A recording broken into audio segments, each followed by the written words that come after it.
Hello everyone, welcome to my YouTube channel the crazy scholar one. आज की video में हम बात करने वाले हैं फंडामेंटल ड्यूटीज़ के बारे में। आज की वीडियोस में हम फंडामेंटल ड्यूटीज़ पढ़ेंगे। ये जो फंडामेंटल ड्यूटीज़ थी ये हमारे ओरिजिनल कॉन्स्टिट्यूशन में नहीं थी। These are not in our original constitution, they are added by the 42nd constitutional amendment act 1976। इनको 42nd कॉन्स्टिट्यूशनल अमेंडमेंट एक्ट 1976 से ऐड किया गया था। इनको पढ़ने से पहले थोड़ा सा हम बैकग्राउंड जान लेते हैं। बैकग्राउंड पढ़ लेते हैं, थोड़ा सा पॉलिटिकल बैकग्राउंड। दैट 25 जून 1975 को इंदिरा गांधी उस टाइम की जो पीएम थी वो इंटरनल इमरजेंसी इनेक्ट करती हैं, इंटरनल इमरजेंसी लगा देती हैं। इंटरनल इमरजेंसी लगाती हैं और इससे इनेक्ट हो जाता है Misa, maintenance of internal security act 1971। ये इनेक्ट हो जाता है। इसकी थ्रू सारे जो फंडामेंटल राइट्स थे वो सस्पेंड हो जाते हैं। जब सारे फंडामेंटल राइट्स सस्पेंड होते हैं, लोगों को अरेस्ट किया जाता है, ठीक है, प्रिवेंटिव अरेस्ट किया जाता है, तो लोग क्या है, बहुत ज़्यादा शुरुआत में डर रहे थे, उनके अंदर बहुत ज़्यादा फियर था इनिशियली। बट ग्रेजुअली धीरे धीरे क्या होता है, लोगों का ये डर है वो ख़त्म होने लगता है और लोग धीरे धीरे अपने राइट्स की डिमांड करने लग जाते हैं फिर से कि हमें हमारे राइट्स वापस दो, restore of the rights. Indira Gandhi उस टाइम की जो पीएम थी, इंदिरा गांधी सोचती हैं कि लोग अपने राइट्स तो याद रखते हैं बट अपनी ड्यूटीज़ भूल जाते हैं। क्या भूल जाते हैं? अपने ड्यूटीज़ भूल जाते हैं। इंदिरा गांधी का एक बहुत ज़्यादा फेमस कोट है that people tend to forget their duties but remember their rights. उसी समय का ये कोट है उसका। तो इंदिरा गांधी जी क्या करती हैं, एक कमेटी बैठाती हैं, दैट इज सरदार स्वर्ण सिंह कमेटी। इस कमेटी से बोला जाता है कि आप रिकमेंड कीजिए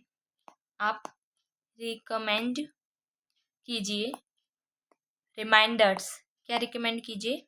reminders to the citizens of India which will strengthen the democracy.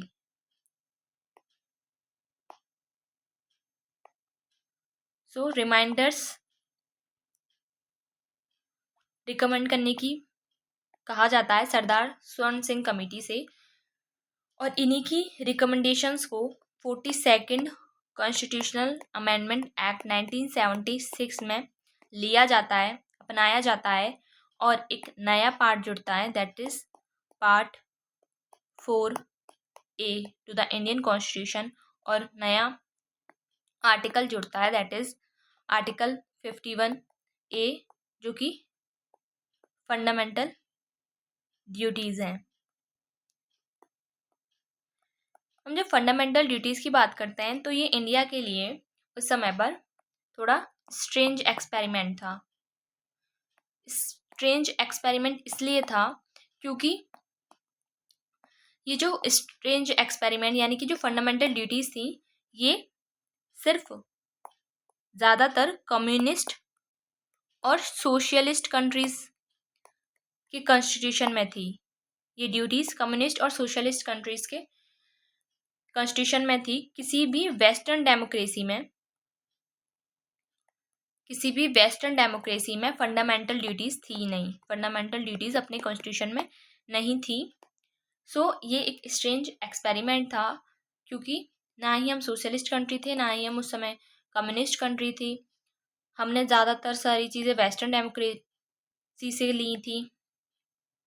तो ये हमारे लिए एक बहुत ज़्यादा स्ट्रेंज एक्सपेरिमेंट था। इंडिया ने अपनी फंडामेंटल ड्यूटीज़ ली यूएसएसआर से। उसका रीज़न ये भी हो सकता है क्यों कि हम उस टाइम यूएसएसआर से बहुत ज़्यादा क्लोज थे, तो हो सकता है यूएसएसआर से इसलिए फंडामेंटल ड्यूटीज़ ली हों। तो जब 42nd कॉन्स्टिट्यूशनल अमेंडमेंट एक्ट 1976 किया गया, उससे हमने ओरिजिनली 10 फंडामेंटल ड्यूटीज़ ऐड की। कितनी ऐड की? 10 originally. Article 51A clause A, B, C, D, E, F, G, H, I and J. These 10 were the original fundamental duties. ये 10 थी, ठीक है। उसके बाद 86th कॉन्स्टिट्यूशनल अमेंडमेंट एक्ट 2002 से 11th वाली ऐड की गई, that is article 51A clause के। ये कब ऐड की गई? 86th कॉन्स्टिट्यूशनल अमेंडमेंट एक्ट 2002 से। ये 11th फंडामेंटल ड्यूटी थी। सो फंडामेंटल ड्यूटीज जो होती हैं, ये हमारे पार्ट 4A में लिख रही हैं, आर्टिकल 51A में लिख रही हैं। These are non justiciable. ये क्या है? नॉन जस्टिसिएबल है और अमेंडेबल भी है, इनको अमेंड भी किया जा सकता है, और they are not directly enforce by the court. Non justiciable है, ओके। सबसे पहले बात करते हैं हमारी पहली fundamental duty, that is article 51A को।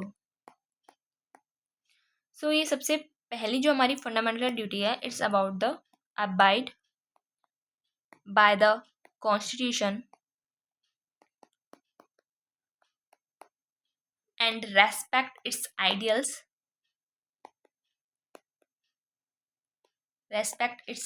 and institutions,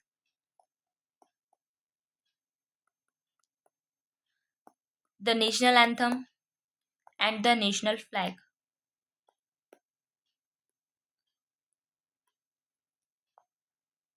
So पहली हमारी ड्यूटी है कि हमें कॉन्स्टिट्यूशन का पालन करना है, जो भी कॉन्स्टिट्यूशन में लिखा है उसका पालन करना है, उसके जो भी आइडियल्स और इंस्टीट्यूशंस हैं, पार्लियामेंट वगैरह, उन सबको एक्सपेक्ट करनी है। इसके अलावा जो हमारी नेशनल एंथम और नेशनल फ्लैग है, इन सब का हमें क्या करना है? इन सब का सम्मान करना है। सो ए क्या हो गया? ए में अबाइड याद रखना, यानी कि पालन करना है हमें किसके? कॉन्स्टिट्यूशन का। ए से एंथम याद रखना, यानी कि नेशनल एंथम की, नेशनल फ्लैग की हमें रेस्पेक्ट करनी है।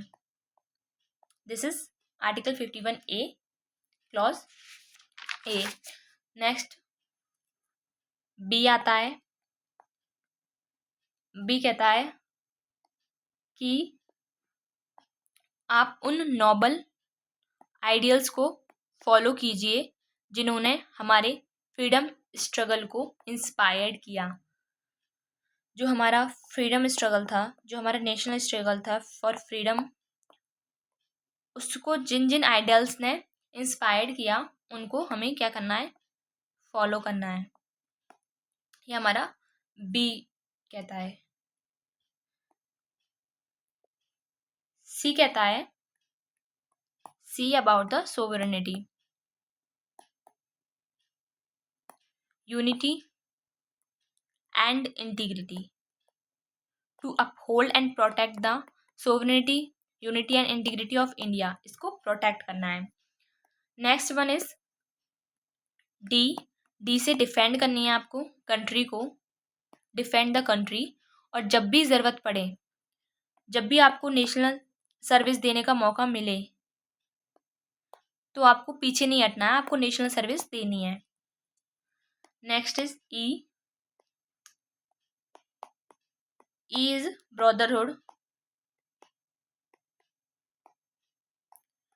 कॉमन ब्रदरहुड, हारमनी से रिलेटेड है ये, कि आपको हारमनी प्रमोट करनी है, सबके अंदर भाईचारे की भावना होनी चाहिए। इसके अलावा E is about the dignity of the women.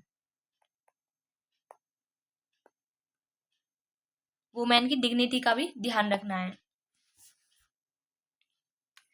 ऐसी प्रैक्टिसेस का त्याग करना है जो कि वुमेन की डिग्निटी को हार्म कर रही हैं, जैसे सती प्रथा है, कन्या भ्रूण हत्या है, ये सब क्या है, इनको बैन करना चाहिए, इनको रिनाउंस करना चाहिए, त्याग करना चाहिए इनका।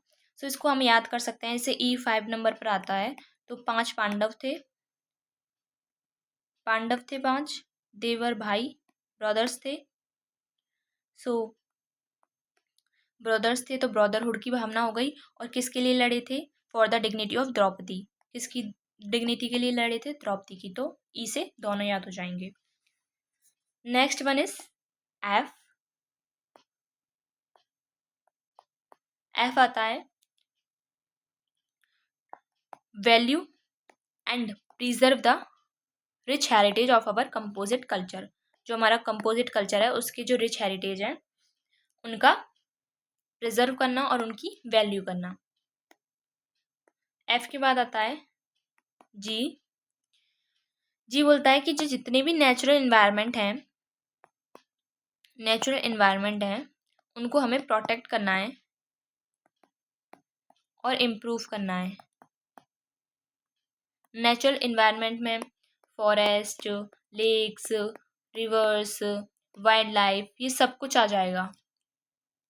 सो प्रोटेक्ट करना है हमें और इम्प्रूव करना है नेचुरल इन्वायरमेंट को। इसके साथ साथ आपको कंपैशन रखना है फॉर द लिविंग क्रिएचर, यानी कि दया की भावना होनी चाहिए आपके अंदर।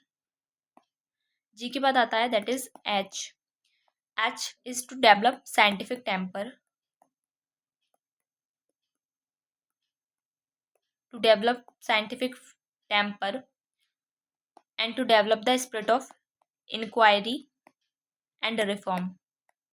बदलाव करने की सोचो, आपके अंदर जिज्ञासा होनी चाहिए, इंक्वायरी करने की, रिफॉर्म की, साइंटिफिक टेम्पर होना चाहिए। यानी कि इनडायरेक्टली ये सुपरस्टिशंस पे बिलीव करने की मना कर रहा है कि आप सुपरस्टिशंस पे बिलीव मत करो।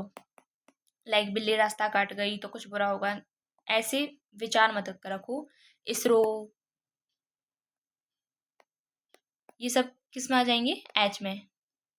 यानी कि साइंटिफिक टेम्पर यूज़ करना है अपना, साइंटिफिक टेम्पर को डेवलप करना है।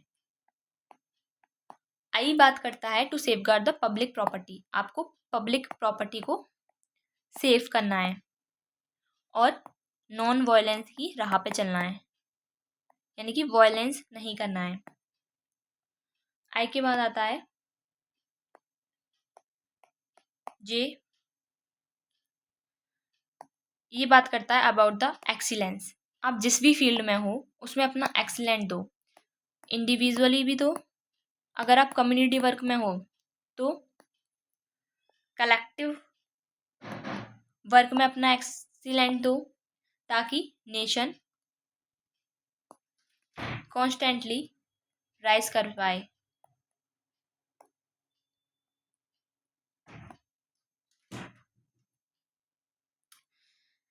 ये हमारे 10 ओरिजिनल फंडामेंटल ड्यूटीज़ थी जो कि 42nd कॉन्स्टिट्यूशनल अमेंडमेंट एक्ट से जोड़ी गई थी। ठीक है, हमने इसमें एक बात नोटिस की, दैट इज कि जितनी भी इवन फंडामेंटल ड्यूटीज़ हैं, इवन क्या होता है? 2, 4, 6, 8 एंड 10, यानी कि बी, डी, ये जितनी भी हैं इवन, ये सब क्या है? They are just the reminders. ये हमारे लिए क्या है? सिर्फ रिमाइंडर्स हैं। जैसे कि हमने बोला भी था, हमारी फंडामेंटल ड्यूटीज़ क्या हैं? सिर्फ रिमाइंडर्स हैं। लेकिन जब हम और फंडामेंटल ड्यूटीज़ की बात करते हैं, 1, 3, 5, 7 एंड 9, ए, सी, आई तक, ये सब क्या है? These are not just the reminders, they are backed by the law. इनके पीछे क्या है? इनके पीछे लॉ है। सो 1, 3, 5, 7 एंड 9, ये जो ऑड वाली फंडामेंटल ड्यूटीज हैं, हैव मैंडेटरी कंप्लायंस वैल्यू। इनकी क्या है, एक मैंडेटरी कंप्लायंस वैल्यू है। They are the negative in nature, इनका नेचर कैसा है, नेगेटिव है। And they are backed by the law, they are backed by the law and are punishable under the law. जब लॉ इनकी रक्षा कर रहा है तो ये पनिशेबल भी है। जबकि जो इवन वाली हैं, एक सेकेंड,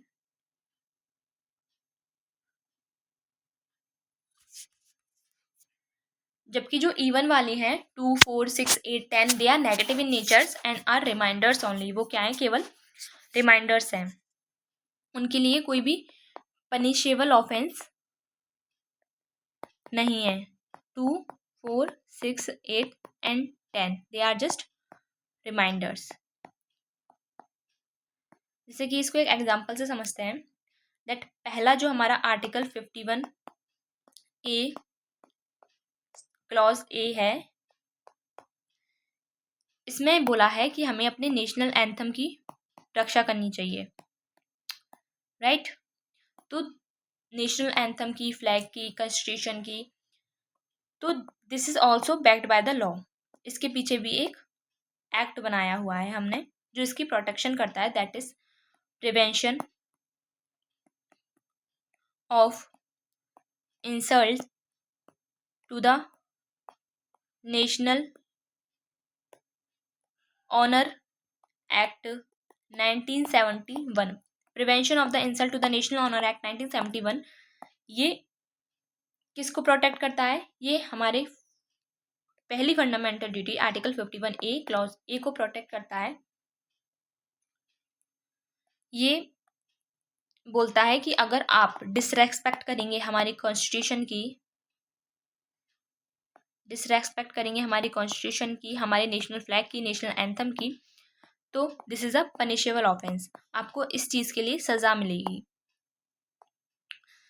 ठीक है। जब भी हम फ्लैग की बात करते हैं, नेशनल फ्लैग की, तो हम पहले ये सोचते थे कि नेशनल फ्लैग सिर्फ गवर्नमेंट बिल्डिंग्स पे होस्ट किया जा सकता है, या फिर आर्मीज वगैरह की परेड वगैरह होती है उनमें किया जा सकता है। बट नवीन जिंदल जो कि मेंबर ऑफ पार्लियामेंट थे, उन्होंने इस चीज़ से रिलेटेड एक पिटीशन लगा दी सुप्रीम कोर्ट में, पिटीशन लगा दी सुप्रीम कोर्ट में, और इन्होंने सुप्रीम कोर्ट में बोला कि वो we all are the Indians, हम सब क्या हैं, हम सब भारतीय हैं, और हम सब के पास इक्वल राइट होना चाहिए फॉर द फ्लैग होइस्ट, कि हम अपने घर में तिरंगा लगा सकें, इस सब की हमारे पास भी आज़ादी होनी चाहिए। तो सुप्रीम कोर्ट ने बोला यस होनी तो चाहिए, but you should follow the flag code 2002। आप फ्लैग कोड 2002 का को फॉलो करें एंड देन आप झंडा लगा सकते हैं। तो फ्लैग कोड 2002 क्या है, ये एक ना एक चार्ट सा है जिसमें ये लिख रहा है कि आपको फ्लैग किस तरह से, नेशनल फ्लैग कैसा होना चाहिए, लाइक उसका रेशो क्या होना चाहिए लेंथ विथ का। जैसे उसका रेशो है 3:2 है, 3:2। ये क्या है, लेंथ, और ये क्या हो गई उसकी हाइट या विथ बोल दो, ये उसका रेशो हो गया। और नेशनल फ्लैग सिर्फ wool, cotton, silk, khadi bunting, hand woven होना चाहिए, वो हाथों से ही काम होना चाहिए उस पर।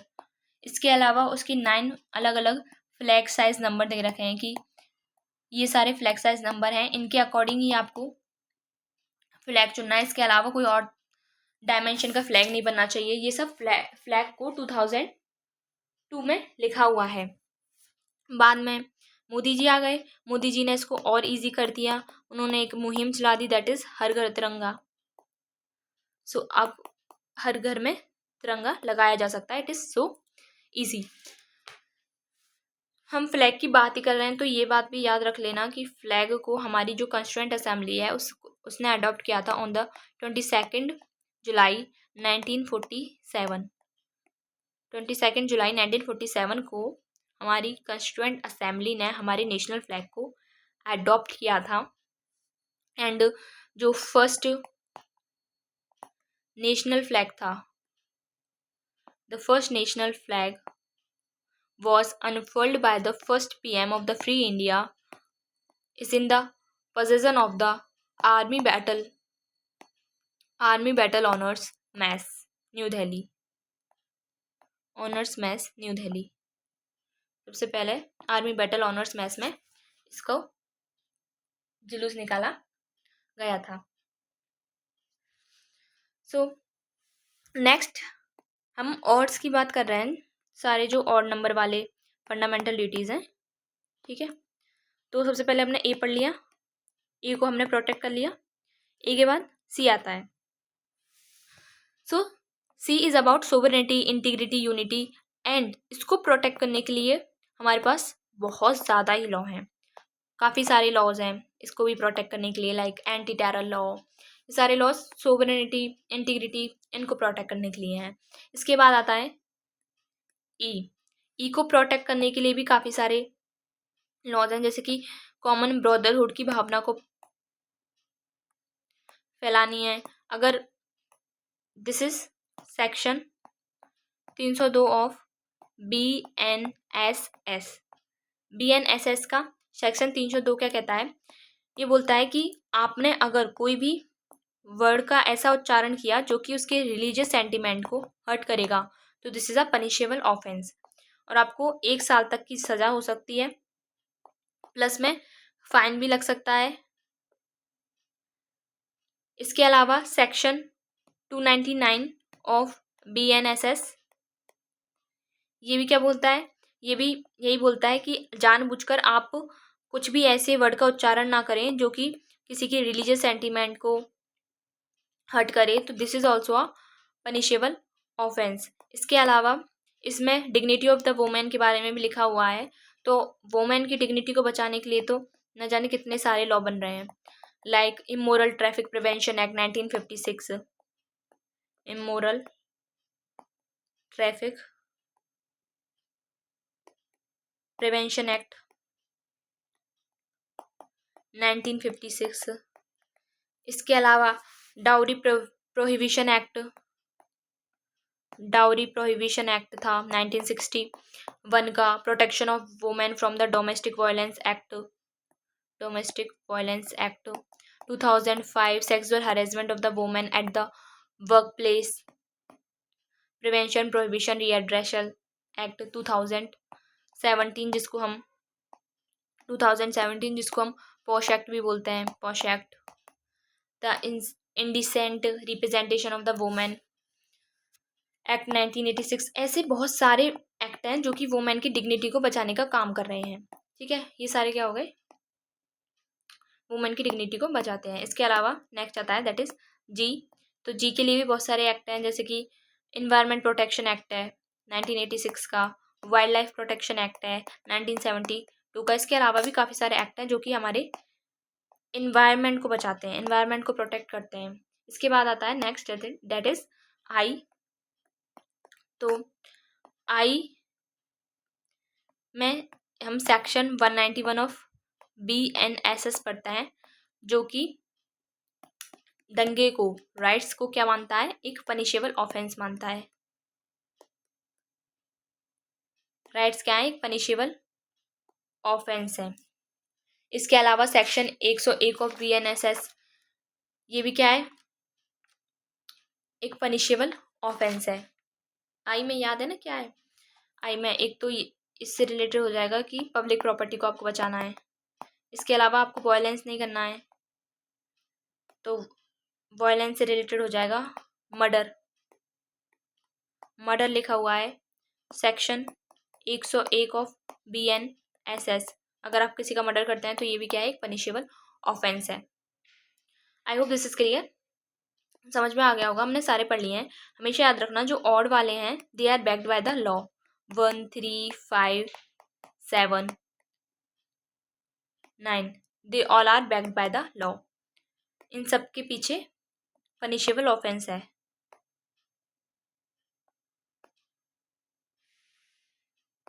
ठीक है, सिर्फ 10 तक जो ओरिजिनल फंडामेंटल ड्यूटीज़ हैं 10 तक हैं, तो हम ये जो नियम है इवन ऑड का सिर्फ 10 तक ही लगाते हैं। उसके बाद जो 11 वाला है इसमें ये नियम नहीं लगता। That is article 51A clause के। ये 86th कॉन्स्टिट्यूशनल अमेंडमेंट एक्ट 2002 से ऐड हुआ था। सो इसमें बोला था दैट कि ये गार्जियन या फिर पेरेंट की ड्यूटी है कि वो अपने बच्चे को क्या दे, एजुकेशन प्रोवाइड करे, एजुकेशन के लिए अपॉर्चुनिटी प्रोवाइड करे 6 से 14 साल के बच्चों के लिए। So this is article 51A clause के। आई होप सारी फंडामेंटल ड्यूटीज आपको समझ में आ गए होंगे। This is clear.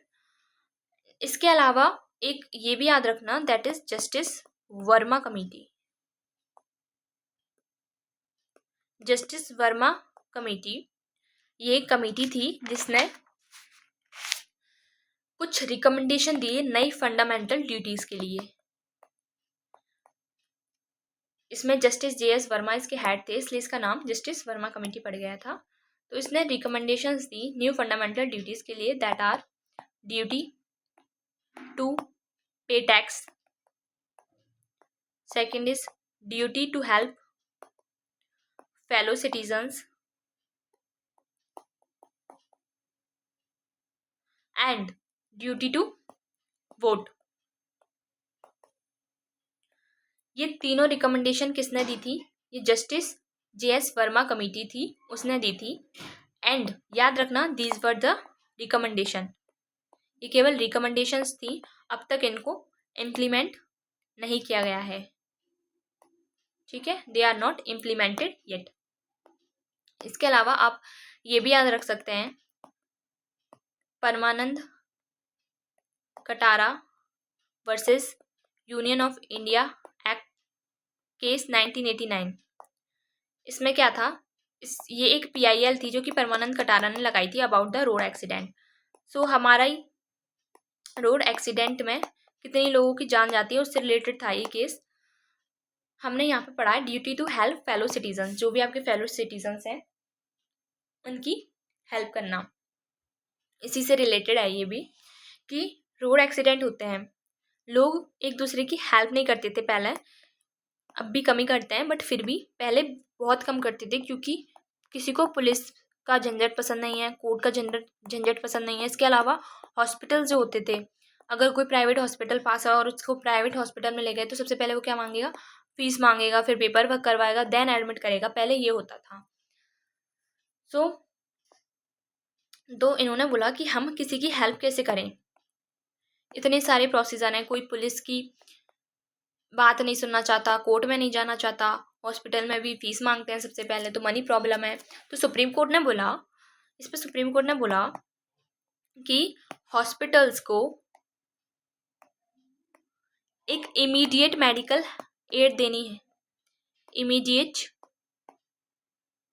Medical aid देनी चाहिए। यानी कि सबसे पहले अगर कोई व्यक्ति आता है जो कि इंजर्ड है, तो हॉस्पिटल को उस इंजर्ड व्यक्ति के जो भी लेकर आया है उसको उससे मनी यानी कि फीस मांगने की ज़रूरत नहीं है सबसे पहले, ना ही पेपर वर्क। इन सबसे पहले उस इंजर्ड व्यक्ति का इलाज शुरू कर देना चाहिए, ये सुप्रीम कोर्ट ने बोला। इसके अलावा हमारा जो सेक्शन 134A है of the motor vehicle act, ये प्रोटेक्शन ऑफ गुड समैरिटन्स, जो भी अच्छे राहगीर हैं उनकी प्रोटेक्शन के बारे में बात करता है। ये बोलता है कि अगर एक अच्छा समैरिटेरियन है और इसने क्या किया है, एक इंजर्ड व्यक्ति था, उसकी हेल्प की है, उसको हॉस्पिटल तक पहुंचाया है, तो पुलिस इससे कोई सवाल जवाब नहीं करेगी, इसको कोई भी सिविल या क्रिमिनल एक्शन के लिए ये लायबल नहीं होगा। अगर वो मर भी जाता है तो उसमें उस व्यक्ति की कोई गलती नहीं रहेगी। ये क्या करता है, section 134A of motor vehicle act good samaritans जो होता है उनकी हेल्प करता है। नेक्स्ट था ड्यूटी टू पे टैक्स। इसके अलावा क्या था देख लेते हैं हम, ड्यूटी टू पे टैक्स। तो टैक्स पे करना भी आपकी क्या है, ड्यूटी है। जैसे कि आपके पास, किसी के पास ज़्यादा पैसा है, मोर मनी है, किसी के पास लेस मनी है। तो हमारे पास भी क्या है, जिसके पास ज़्यादा मनी है वो क्या करे, गवर्नमेंट को टैक्स दे। किसको टैक्स दे, गवर्नमेंट को टैक्स दे। गवर्नमेंट क्या करे, उस टैक्स का वेलफेयर स्कीम्स बनाए और उन वेलफेयर स्कीम के थ्रू जो जिसके पास कम मनी है उसको भेजे, ताकि उसकी जो बेसिक नीड्स हैं वो फुलफिल हो पाएँ और एक सोसाइटी में एक बैलेंस बना रहे। इसलिए हमारे इंडिया में एक प्रोग्रेसिव टैक्सेशन सिस्टम है। प्रोग्रेसिव टैक्सेशन है यानी कि जिसके पास ज़्यादा पैसा है उससे ज़्यादा पैसा लिया जाता है, रिच के पास ज़्यादा टैक्स होता है, जबकि पुअर का टैक्स 0 या फिर ना के बराबर होता है। नेक्स्ट है that is duty to vote. तो ये हर किसी की ड्यूटी है कि वो क्या करे, वोट देने जाए, क्योंकि law of large number is very very very important. Law of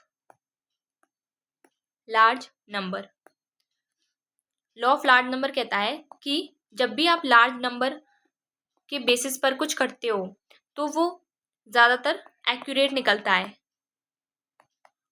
और हमेशा सक्सेसफुल होता है। इसलिए हम कहते हैं कि हमें लार्ज नंबर में वोट करना चाहिए। जब हम लार्ज नंबर में वोट करेंगे तो हो सकता है हम एक परफेक्ट गवर्नमेंट को चुन पाएँ, हम सेलेक्ट कर पाएँ, even if we are unknown to them. अगर हमें उनका पता भी नहीं है फिर भी हो सकता है कि हम एक गुड गवर्नमेंट को चुन सकें। So I hope this is clear. आपको जो भी मैंने बताया है वो समझ में आ गया होगा। फंडामेंटल ड्यूटीज़ अब हमारी ख़त्म हो चुकी है, हमारा पार्ट 4 कंप्लीट हो चुका है। इसके अलावा हमारे पार्ट 1, 2, 3 ये सब हमने पहले भी पढ़ लिए हैं। अगर आपने पुरानी वीडियोस नहीं देखी हैं तो उनको ज़रूर देखिएगा। Thank you so much for watching this video. और वीडियो पसंद आई हो तो लाइक ज़रूर करना। Thank you so much guys.